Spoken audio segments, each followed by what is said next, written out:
Hello, everyone, and welcome on to Branded. This is the podcast that takes you behind the scenes and beyond the brand to give you the clarity and confidence to challenge the status quo and show the fuck up in your own life. We're talking with Allie Turner today. I am so excited to bring you this interview. Allie, thank you so much for being here. Thank you. I'm super excited to be here. So Allie and I, we met at the Rich Queen event, West Palm Beach, November, right? 2023, I believe it was. I don't know. This time is like... it's crazy these days. But her and I kind of met in passing, and she was somebody that I was like, I kept locking eyes with her or seeing her in the room. And I'm like, I need to get to know her. And so after the event, we connected a little bit more and we talked about doing a podcast swap. So recently I was able to record for her podcast, and we'll put the link in the show notes so you guys can go check it out as well. But let me give you a little bit of a rundown. So Allie is a serial entrepreneur. And like, I want to pick your brain about so many things and we'll do some of it here in the episode. But she is the founder and CEO of 3 online businesses. Like, this woman is working. And she's also an advocate of conscious work-life operating systems. So if you're running 3 businesses, you better have your shit together in life too, right? So you're going to have to give us a little bit of lowdown on that. She is the owner of Satva, which is an all-in-one business growth platform. She and her world-class team, they create sustainable, scalable, and simple systems for their clients, essentially taking the unsexy bits of business and making it really seamless, which is totally my jam. So I love it, love it, love it. Allie, let's get to know you a little bit. Tell us a little bit about, like, before you started Satva and 3 online businesses, what did life look like? And like, how did you get into all of this? That is such a great question. I love that.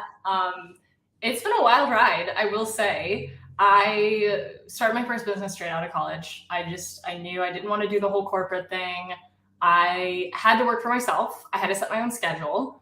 And that was a feeling. The reality of it was a little bit different because, of course, when you set your own schedule, you can do whatever you want. So it's been a long road figuring out what really works for me and how to find that work-life balance. So it's been a big, big part of my journey. But my first business was an agency. I saw some ad, some course on how to do digital marketing. And I thought, okay, that sounds doable. Like I did marketing in college, so probably I could make that work. And, I invested like thousands of dollars and I learned all of the tips and tricks and all the tools. And it was really fun. I scaled that business really quickly because I did have good coaching. I got really burnt out. I definitely hit a point where I was like, okay, this scaled faster than I expected. And the business was successful, but I didn't feel successful. Most people who have heard me talk will have heard me say that before, because it was a unique feeling where I'm like, I should be happier. I should be happy right now. I should be loving this. This is great. But, I was building a huge team. We had tons of clients from all over the country. I was mostly working with home service-based businesses. So a lot of bro marketing tactics, a lot of, Facebook and Instagram ads, a lot of appointment setting. It was a process for sure. And I got to a point where I realized, okay, there's a disconnect here. If the business is successful, but I don't feel good about it, then there's something wrong. I'm not doing, what I love. I'm not doing something right. So I took a long, hard look at everything I built. And I very fortunately found a way to reconfigure the business into what I wanted it to be. And that's how Satva was born. So we transitioned from a done-for-you marketing agency into a DIY software platform, meaning all of our clients could log in, they could run their entire marketing system from inside the platform. They had direct access to what was actually going on in their business. And it worked really well because our clients were like, hey, this is actually what we want. We actually want to have our hands in our business. We want to understand what's the secret sauce that you guys are using and how can we do it ourselves and maybe even do it better because it's our business. We know it inside and out. So they really wanted to have control over their own destiny. That's something one of my clients said to me one time that really stuck. Mm-hmm. Ultimately, every business does want that level of direct access and direct control over where they're going. So it was a really brilliant transition, best decision I ever made. And so that's how Satva became what it is today. And we've grown really quickly. We grew about 3x in the last year. We've been serving a variety of different industries. We've expanded beyond home services into really all services. And I felt really called to serve coaches and consultants in the online space because I saw so many people, and especially women, struggling with building a business they didn't love and realizing they wanted to do something different. And maybe it wasn't building a business, maybe it was a corporate job, maybe it was 9 to 5. They wanted something new. Mhm. So that's what we provide. We provide the ability to build a business the way you want to build it and put together the infrastructure in a way that gives you the balance that probably is failing you at the moment and probably is not quite there yet. So Yeah. it's really fun, really fulfilling work. That's amazing. And I love that you, instead of just quitting, you're like, okay, how can I pivot this? Because clearly there's a market for it because the business just exploded faster than you could sustain it. And I think that's actually a really good point to make when it comes to being a business owner and how so frequently I come into contact with people that are saying things like, I want to be a millionaire like tomorrow. It's like, okay, but do you have things in place that can sustain that level of client conversations, bookings, calls? I mean, even just having the money mindset to have that kind of, thing happen to you. And I've had this conversation with a couple people because as I grow my own business and I'll have coaches or somebody who's, leveled up a little bit ahead of me right now. And they're like, yeah, but if you did this, this, this, then you could just flood the gates. And I'm like, hold the phone. Maybe I don't want to flood the gates. Like I want to have a touch point with my clients and I don't want it to spin out and be something I can't manage. So I love that you were able to recognize that for yourself and allow not the money to be the decision maker, but to know like I'm super young, I'm building a successful business. I need to pivot. Like let's make something happen. And it's even more beautiful than you could have like ever imagined. Yeah, yeah, I love that. It's so true. And I think what's funny about it is it's come full circle because now I'm able to help people who were in my same shoes Hmm. get to that next level where you realize, okay, I want something different, I want something better, and not being afraid to make those changes. And it's funny because I found over time that the hardest part for me was not working myself too hard. I've always been somebody who, I pushed myself to get straight A's in school and I did all of the sports, I did all the extracurriculars, I applied to all of the colleges. Like I was pushed really hard as a kid. My family expected a lot of me and I inherited those expectations. I took those upon myself. And so when I started my business, I had all those same expectations, right? Millionaire within a year and within months, probably at that time is what I expected. And, and it would be easy, it would be effortless. And, what I learned is that there are steps you need to take. There's the foundation and then there's the framework and then you can put in the walls and then you can put in the furniture and you can put on all the paintings on the wall. You get all of the pieces in order and it works. You build something really beautiful, really special. But if you try to skip to the paintings before you have walls to put them on, it's not going to work. And so it's a matter of being patient with ourselves, not lowering our expectations, but tempering them so that we don't run ourselves into the ground, we don't burn out, and we realize, okay, we're doing it right. Instead of doing it quickly, we're doing it right. And it doesn't mean we can't do it quickly, right? There's no reason you can't, but check yourself, right? Am I doing the correct things in the correct order, or am I skipping ahead so that I don't have a foundation years later and the whole thing falls apart? Exactly. Yeah. And I think people get overly excited when it comes to launching a new business. They're like, I need a website. And it's like, okay, but do you know who you're talking to first? Like let's have that conversation first.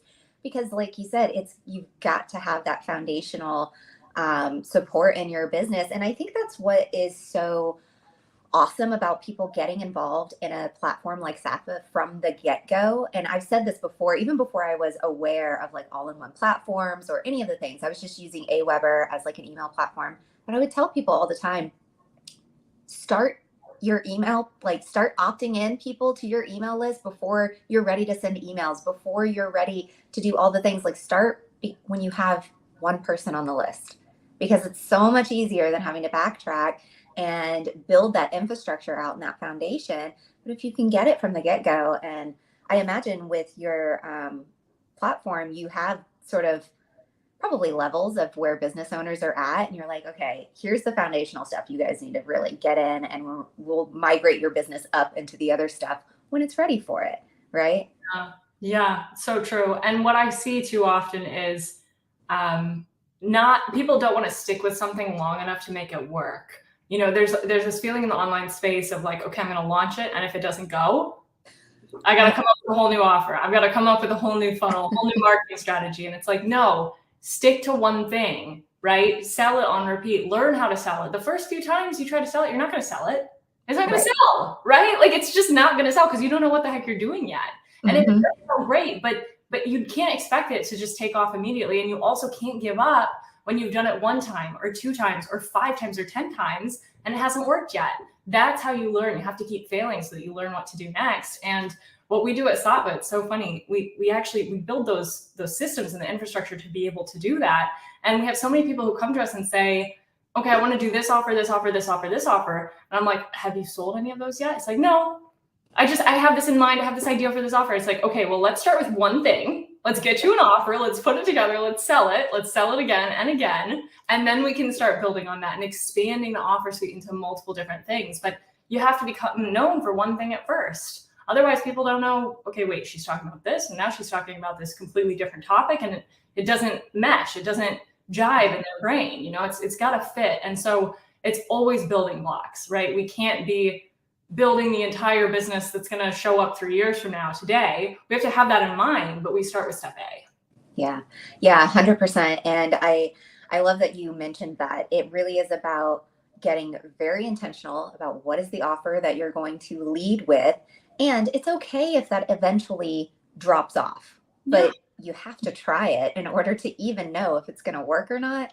And I do think that is a miss that a lot of business owners, they get kind of too overly excited about all the different offers they have for people. I mean, that was me when I first started. I'm like, every person needs everything that I can do. And it's like, that's confusing. That's confusing for people. And honestly, it's confusing for you as the business owner to show up in that way.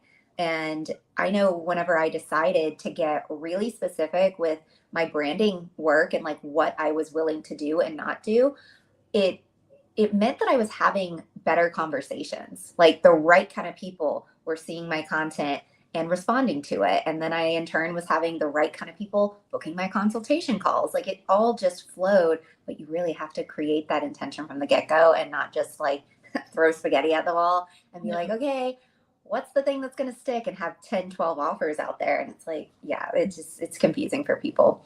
So on that note, because I feel like this kind of ties into this question, was there a moment along the way that at the time it really felt like a total failure, like bad moment, shouldn't have happened, but it really sort of turned into an opportunity?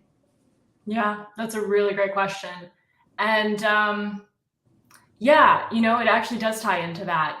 It's interesting because my first business was an agency, as I said. Mm-hmm. And I was going based on a very clear outline of the business model, very clear coaching on exactly what to do.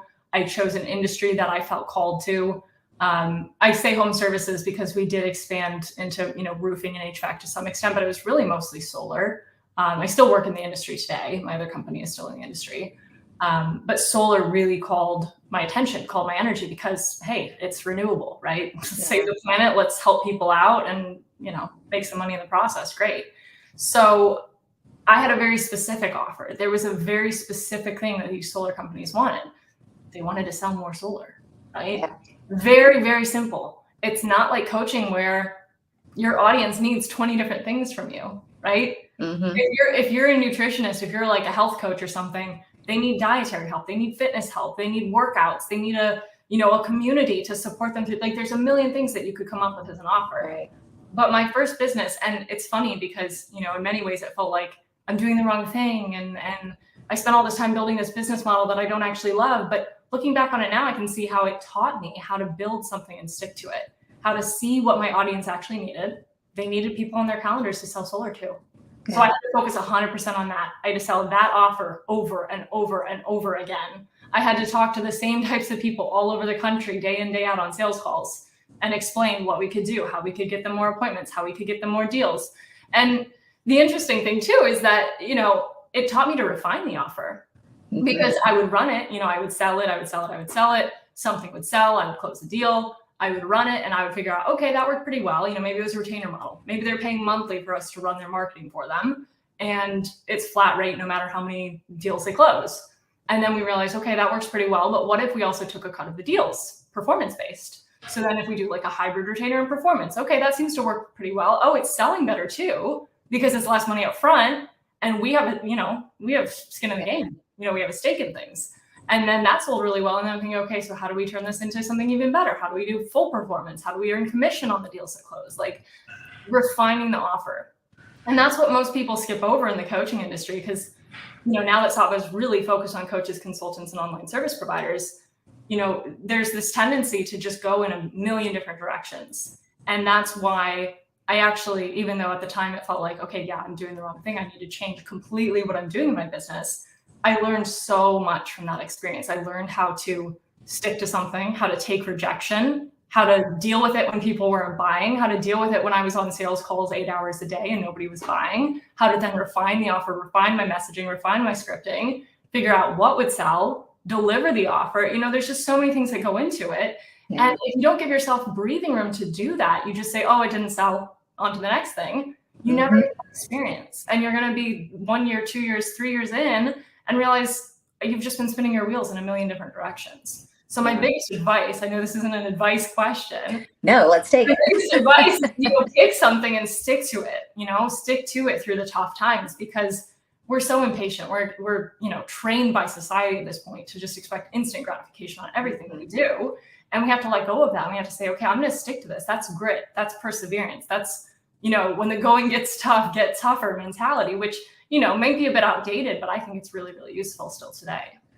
Yeah. And it's definitely situational as well, like that sort of mentality. But I 100% agree with you. When there are certain aspects of your business that you really can't put a definitive, did this work or did this not work, until it's actually run a course of like at least 30, 60, 90 days, right? It's got a little bit of breath to it where it's been able to actually be experienced by other people. You've been able to see some feedback from it. Like until you have that longevity of something, you really can't confidently say, did this work or did it not? And the example I use frequently with that kind of concept is my social media content.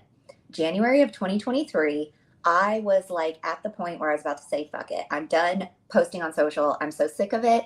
I'm exhausted. I'm anxious all the time. I feel like I can't ever keep up. Like I'm just treading water, essentially, is what it always felt like. So I decided, okay, I need to get really intentional about my content.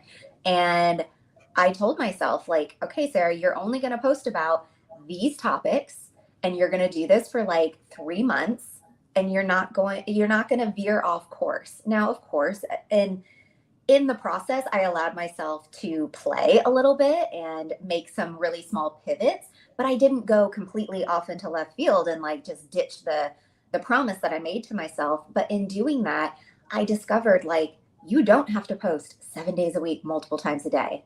Just because that works for somebody else, I don't have to do that.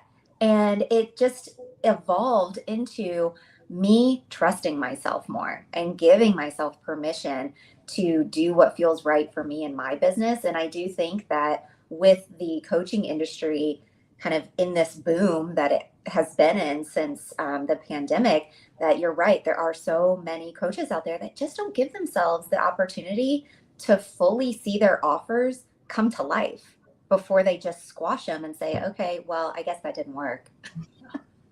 Exactly. Like the failure is 100% part of the process of launching an offer. Mm-hmm. Exactly. There's no mistakes, only lessons. It's not failure. It's how you learn what actually does work. And you got to give yourself that grace. You got to give yourself room to experience all of that. Mm-hmm. Yeah. Removing the judgment and being able to just look at how something is performing unbiasedly and not saying like, okay, this is a direct reflection of my worthiness. Huge. Yeah. It's crazy how many people do that. I mean, I did that for a little while before I finally was like, this is ridiculous. I finally had that moment of clarity, like, okay, I don't have to do this anymore. But I do think it's really tricky. And especially when people are doing launches like quarterly or something, when it's happening a lot, people are faced with the quote unquote, did it succeed or not kind of conversation a little more regularly than I guess like what I would be in my business. Right. So yeah, I don't know. I heard, at the Faith Over Fear event, I don't know if you went to that last year, but John Maxwell was talking and he was talking about like success and failure. And he's just like, I think it's ridiculous how people think that these are two different entities. Like you cannot have one without the other. Failure is not failure without success, and success is not success without failure. I mean, it's like peanut butter and jelly. Yeah. Together. Exactly. I love that. It's so true. Oh, yeah. So, okay, I want to move into branding a little bit, marketing. I mean, this is your jam too. It's totally mine. So when you think of the brand that you've created just as a whole, can you share what that journey has looked like essentially the evolution of your brand? Yeah, that's a really interesting question because it has evolved so much over time, starting in such a different industry, changing our target market, changing our target client. It's been many brands. I wouldn't even consider it one coherent, thread of a brand since the very beginning, at least. Mm-hmm.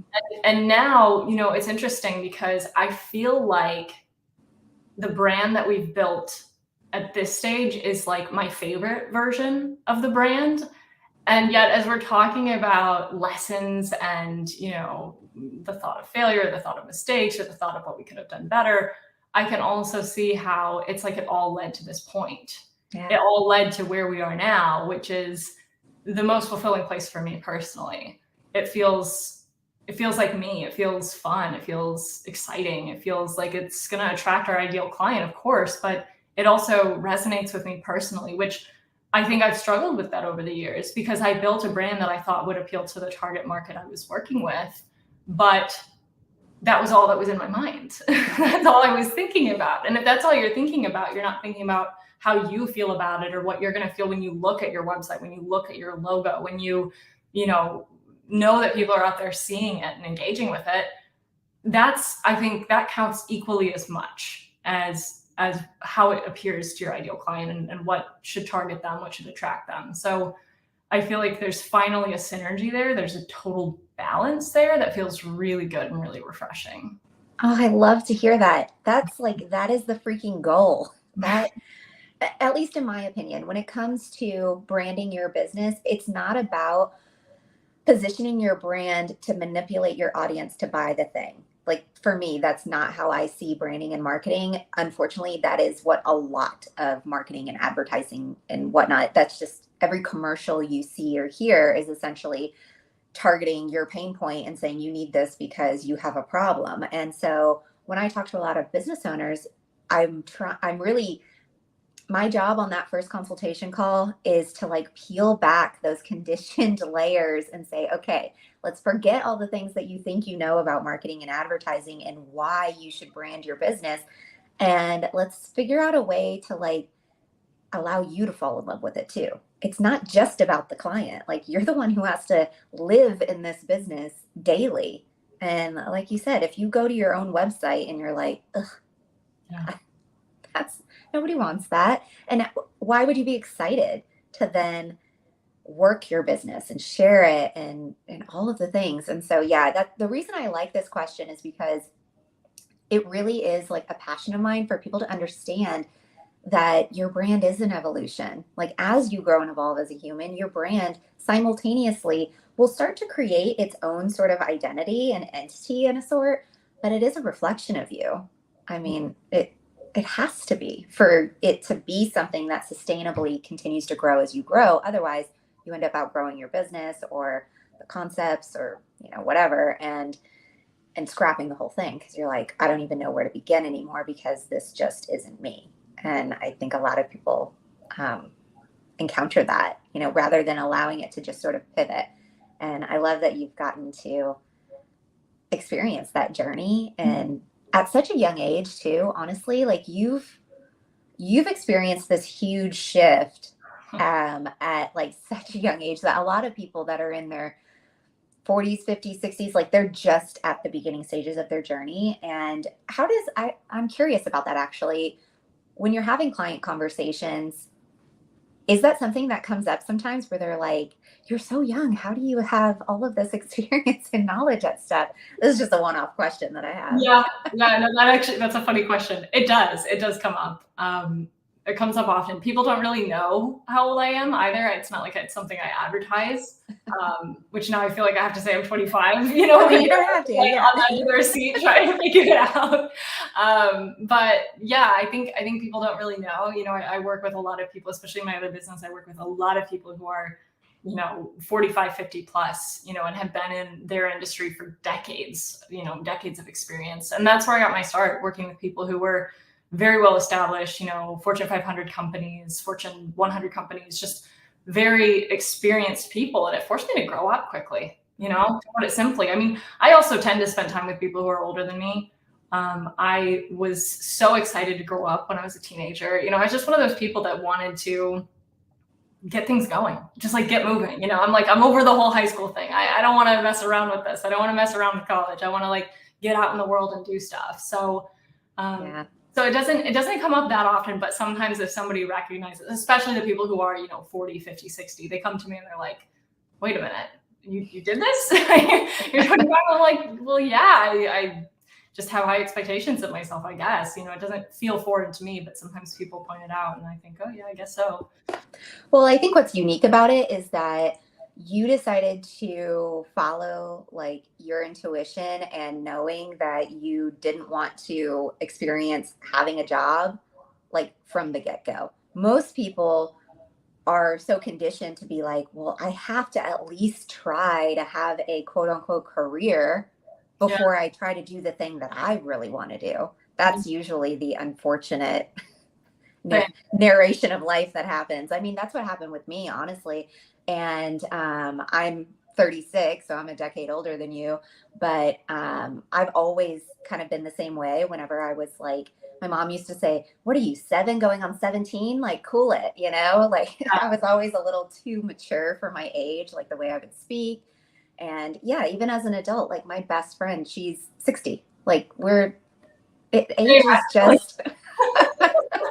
I love that. See, I think I think, but I feel like I recognize that in you. Like, even it doesn't really matter that you're young. You have this very like calm knowingness about you that not a lot of young people have. I think is really just what the differentiator is, you know? But anyways, I love that. So as we know, entrepreneurship is like constantly evolving and growing, as we've been discussing. What's something that's coming up next for you as, you know, all of us get to know you and can keep our eyes open for fun and exciting things? yeah, so many exciting things. Right now, Satva is continuing to grow. Big thing for me personally is just continuing to, you know, step into CEO self and not be too involved in the business, rather working on the business. That's been a big focus for me in the end of 2023 and continuing into 2024. Which now more than ever feels solidified. I have a really amazing team, you know, just wonderful people. I feel very supported by them. And now I'm in the process of launching my third business, which I won't even get into because it's not really related. It's in the solar industry. So, you know, full circle experience there, which is super exciting. I will say that's been a big, big push for me this year. And I think, you know, it's funny. I mentioned it probably when we first started talking, but life operating systems, I think, is a big thing for me. And throughout my entrepreneurial career, I've had times where I'm on it and times where I'm so not. I'm just so burnt out. And, you know, again, for people who are out there starting their business or trying to scale their business, I mean, just don't neglect yourself. Like, that's the biggest thing that I've learned through my journey, like the biggest thing. And so for me, you know, again, through the end of last year and really into this year, that's a big focus, is just putting systems in place so that life can be in balance and in harmony. And there's time for all the fun, wonderful things that you want to do. Like, your business doesn't have to consume you.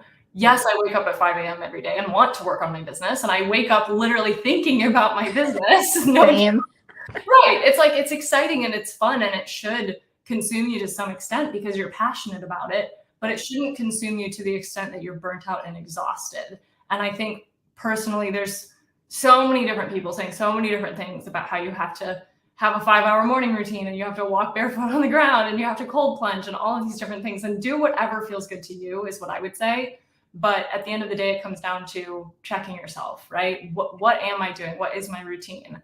What works for me? How much sleep do I need each night? What kind of food makes me feel good? Do I feel good after I eat pasta, or do I feel a little bit like, that was too heavy, I can't really work this afternoon, right? Mm-hmm. So what are those things that are going to make the biggest difference in how you feel, so that you feel good when you're coming to your work? Because if you don't feel good, and if life's not going good, your business isn't going to feel good either. And then the whole experience is tainted. You might think that you're upset and frustrated with your business, when in reality, it's some subtle imbalance that just needs to be worked out of your system.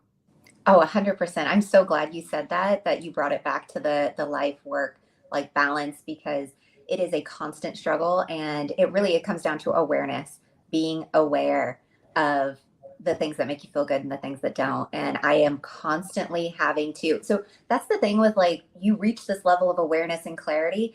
Now this is a tool that you have to tap into. It doesn't mean that you never experience the crazy spin out moments anymore. It means that you can control those crazy spin out moments and bring them back to a state of calm faster. Like, instead of it being a 3-day event where you're feeling like sad, angry, happy, all the things, and you're swinging in all directions. Instead, it's like a 3-minute. Oh, okay. That was stressful. That was a thing.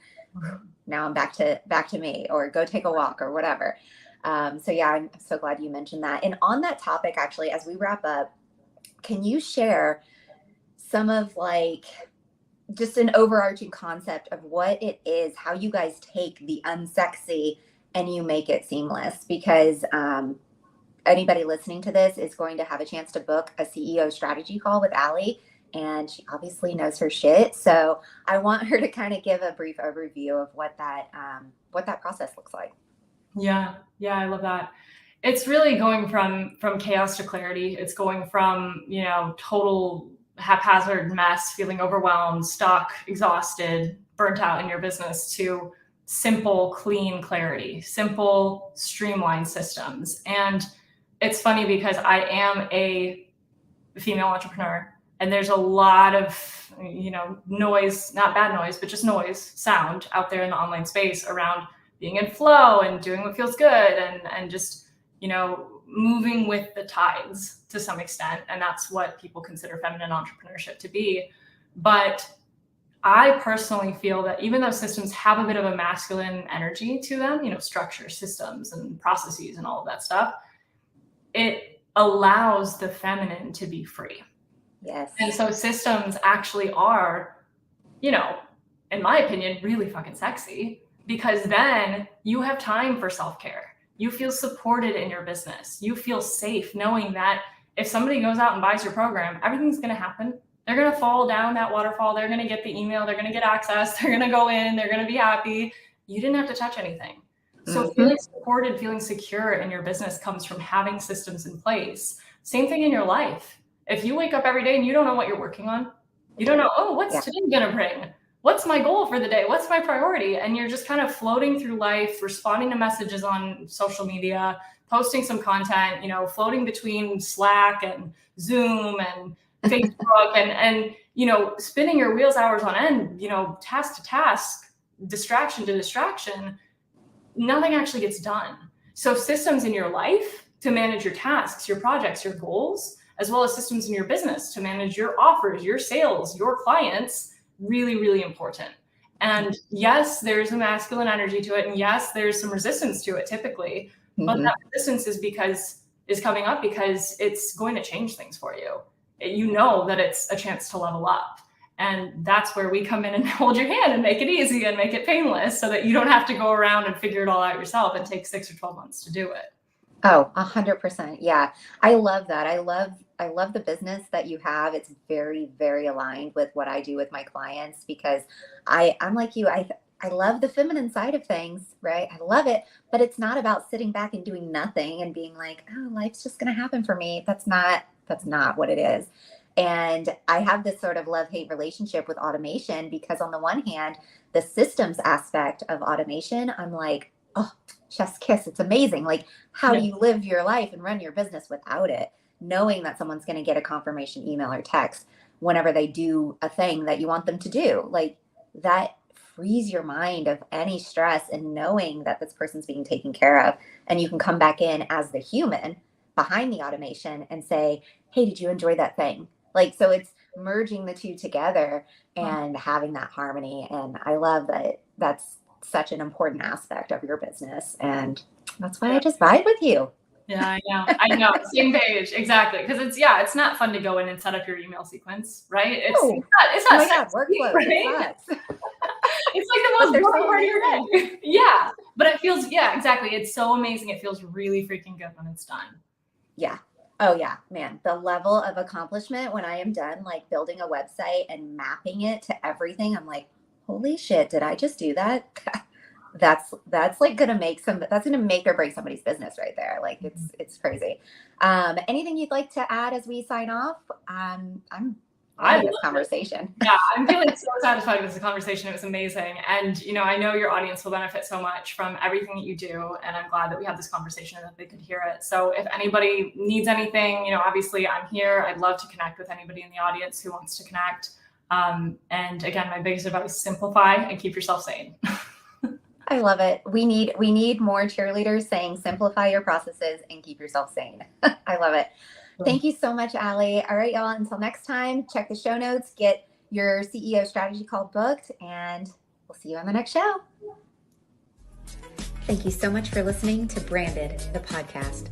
Please rate and review, and for more information, visit socialjanemedia.com.